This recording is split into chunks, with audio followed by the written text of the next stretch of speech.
Hi there. Welcome to the October All Hands Update. So excited to be with you and grateful that you're taking the time to listen and check in. So let's get right to it. As you know, we have two strategic 10-year goals. The first, of course, is to ensure that every complex continuous care patient in Connecticut who's available to live at home and wants to live at home has a care team and funding system available to them to live safely at home. So this is our big commitment that we are doing every day in all kinds of ways. This is very important to what we believe is our mission, and also to how we continue to be able to make an impact in the community. And number two is very, very, very near and dear to my heart, to be recognized as the preferred employer of home health nurses in Connecticut.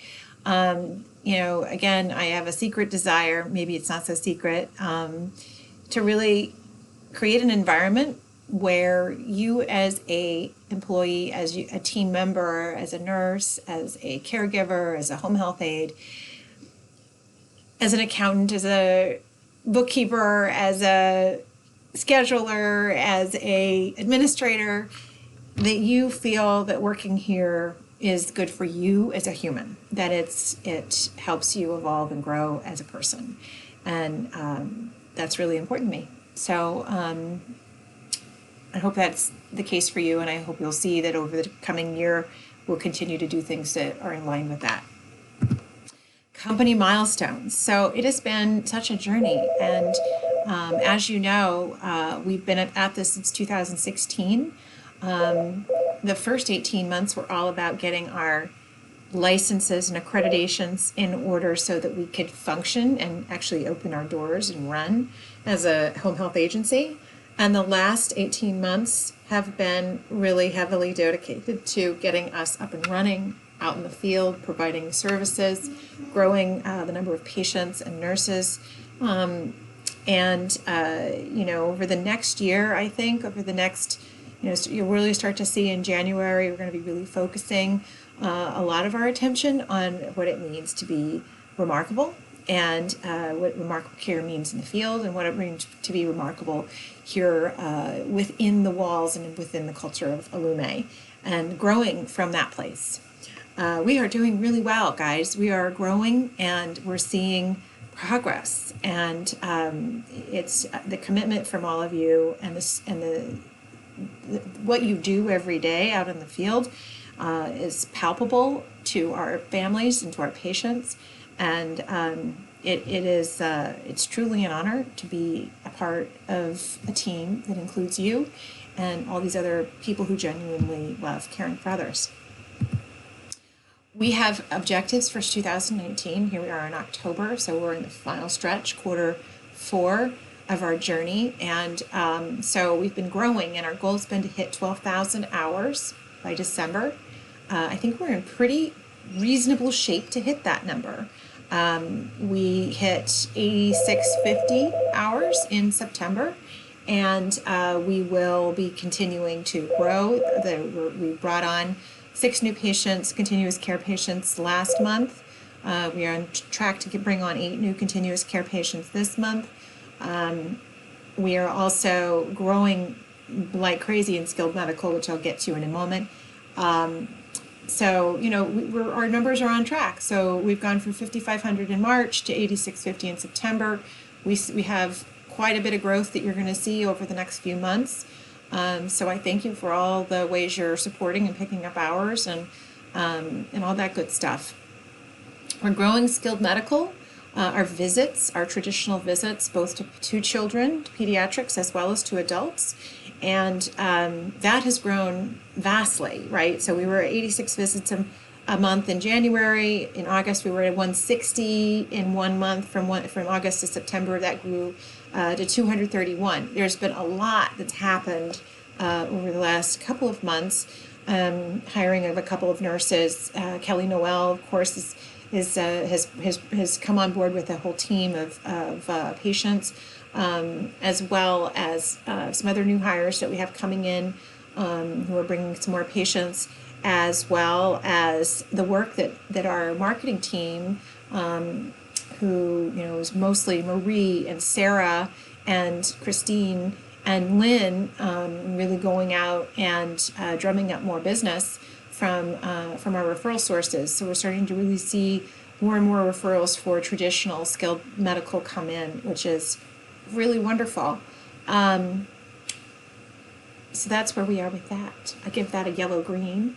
And then we're on to hiring, onboarding, and training 10 to 15 clinical clinicians per month. We hired 10 in September, so we were inside our goal.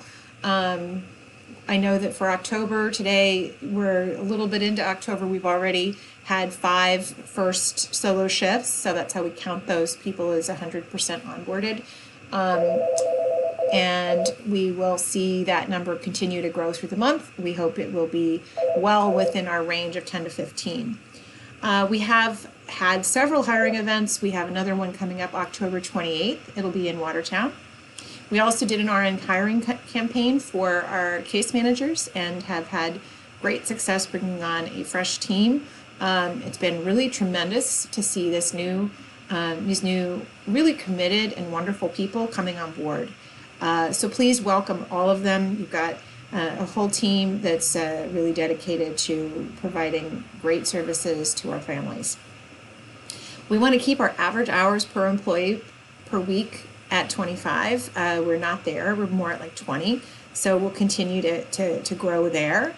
We want our visit notes to be on time. This is very, very important for a whole variety of reasons.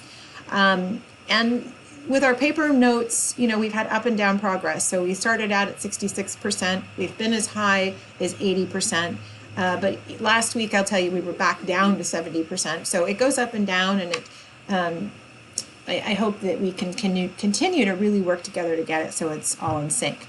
Part of what we're doing, and hopefully this will be something that all our continuous care employees in the field really can embrace and really focus on learning and getting into it, is the Access Continuous Care e-note. So instead of doing everything on paper and having to get it to the office, being able to be trained and use the Access Continuous Care note for your visits while you're there. So you do it real time while you're in the actual home. Every 2 hours, do your documentation, update right in time of what you're doing, all the work that you're doing, all the service and care you're providing in the field.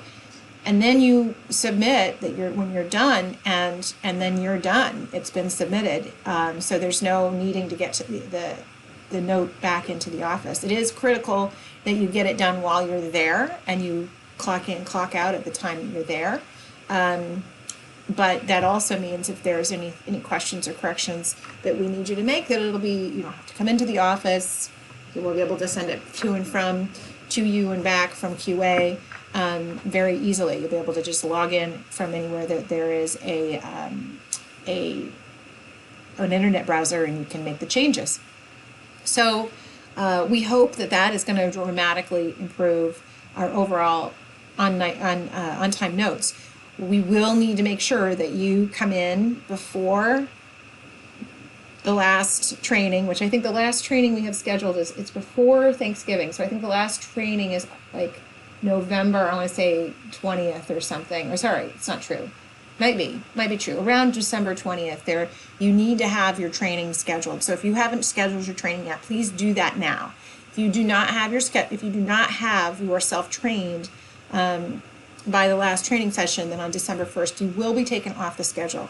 The training is so important, both so you can get the access piece done, but there's a whole bunch of other things that are happening during that training, and it's super, super, super important you come.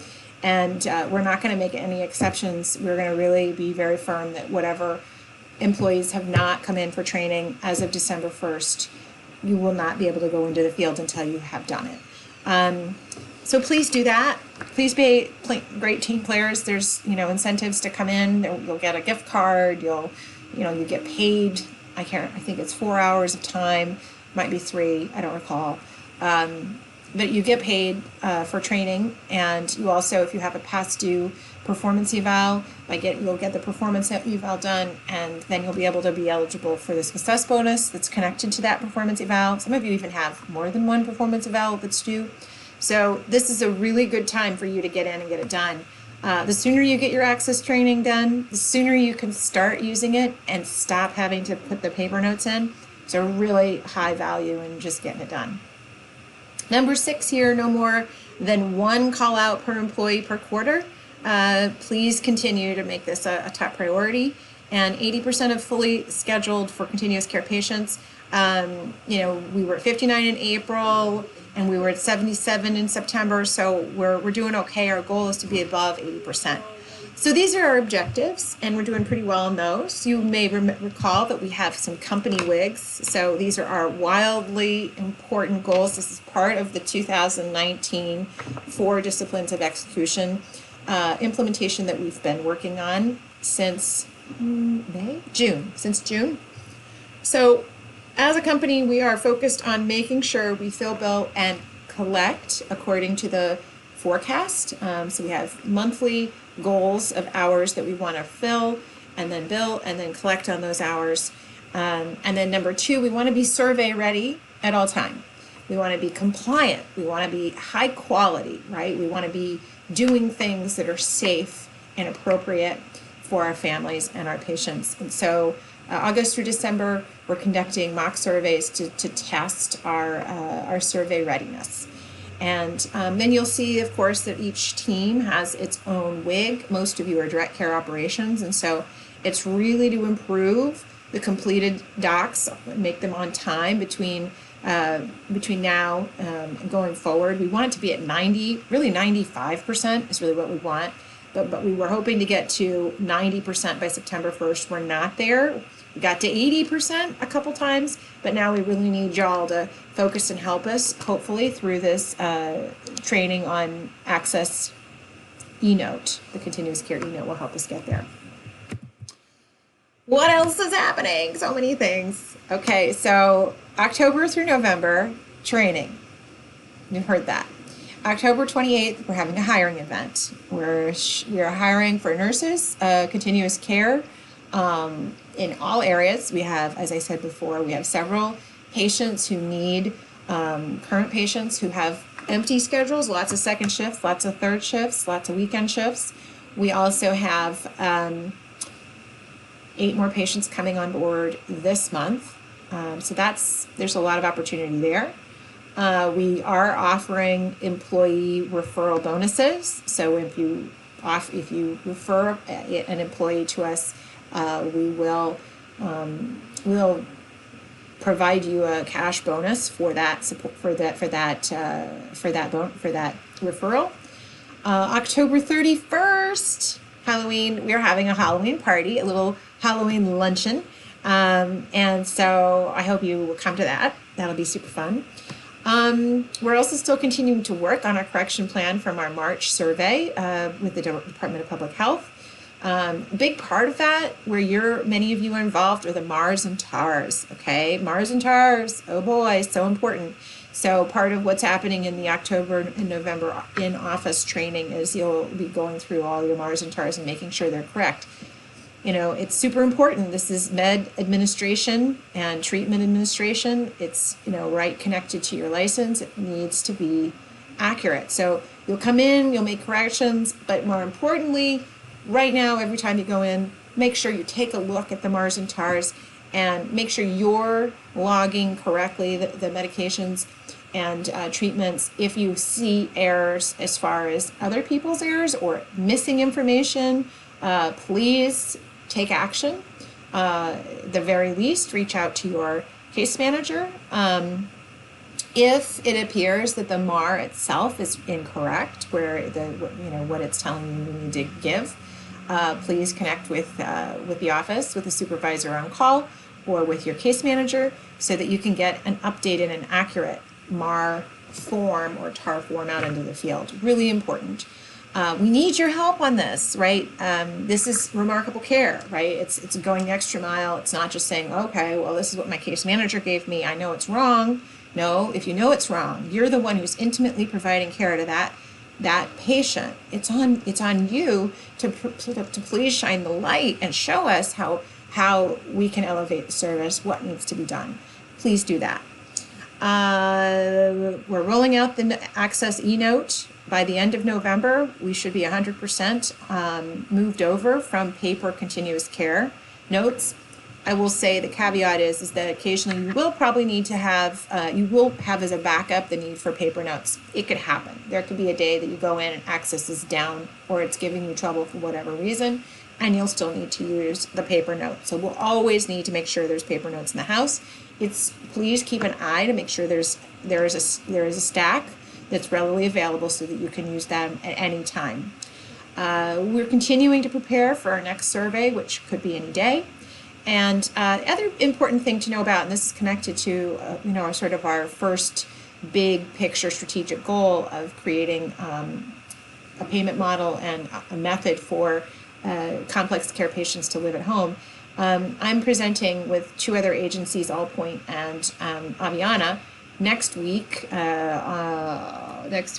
October the 17th, I believe. Yes. And I'll be presenting to Medicaid, to the Complex Care Committee, which is part of Medicaid. We are advocating for increase in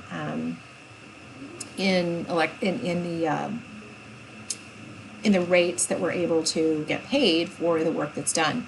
As a little bit of history, there has not been really an increase in the Medicaid rate in more than 20 years. It's pretty incredible. So, when nurses start to get frustrated in continuous care, especially about, wanting to be able to make more money, understand that that's what's keeping you from being able to do that. It's also what gives us a lot of challenge with trying to offer overtime or any other incentives or robust benefits is this issue. We're really capped out by the Medicaid rate, and it hasn't gone up, right, in over 20 years. So I'll continue to be up in Hartford and continue to advocate for that over the coming weeks and months. So these are the things that are happening. I really appreciate you taking the time to listen, and I hope you are having a wonderful day and go make the world a better place.